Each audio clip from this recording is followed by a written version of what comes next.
Depressão.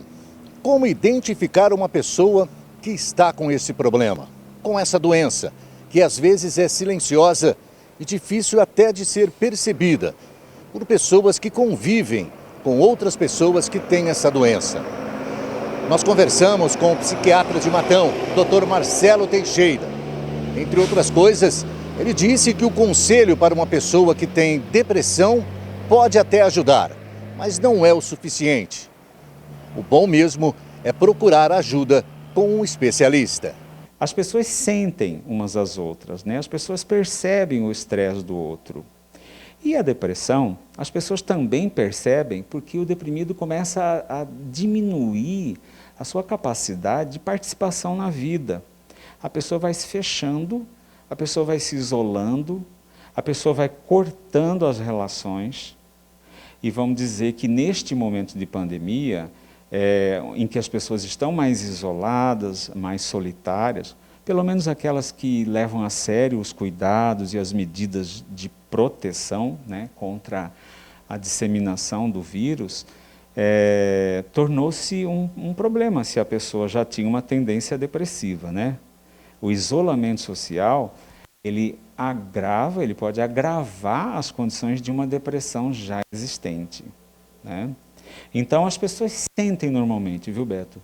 Quando no convívio delas tem alguém que começa a ter sintomas mais acentuados de ansiedade, angústia ou de depressão. Correto é procurar ajuda.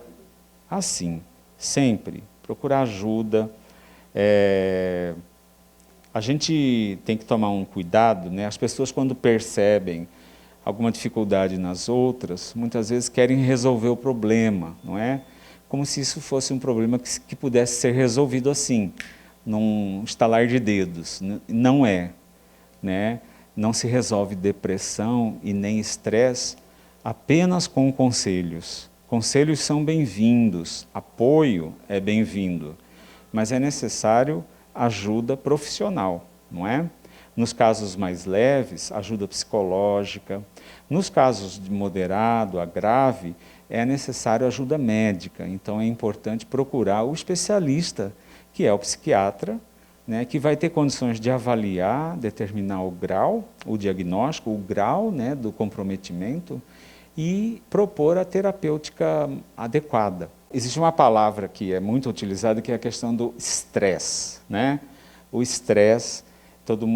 Muitas pessoas, muitas vezes dizem assim, eu estou estressado. E ela está querendo dizer que ela está vivendo uma situação de vida onde estão acontecendo tantas coisas que ela se sente pressionada, sobrecarregada, cheia, né?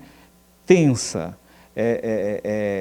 cansada muitas vezes por sobrecarga. Isso, no nosso linguajar médico, é o estado de ansiedade, não é? A gente diz que a ansiedade é exatamente isso, é o estresse que a maioria das pessoas falam, né?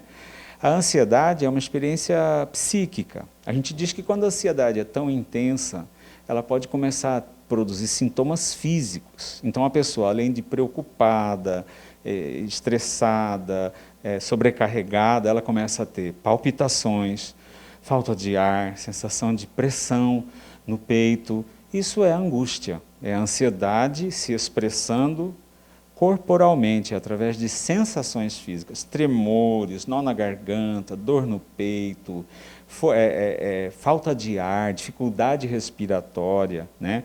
E, inclusive esse particular, muita gente ansiosa ficou achando que estava com Covid, porque tinha dificuldade respiratória, mas não tinha os outros sintomas, né? Como febre, que caracterizam o quadro de Covid. Mas eu sei que muitos, por ter apenas a falta de ar, julgaram estar com Covid, o que aumentou o estresse deles, obviamente, não é? Então, se o ansioso é uma pessoa preocupada, você imagina o quanto que os ansiosos não estão mais preocupados com todas essas inseguranças, indefinições que nós estamos vivendo nesse momento de pandemia, né?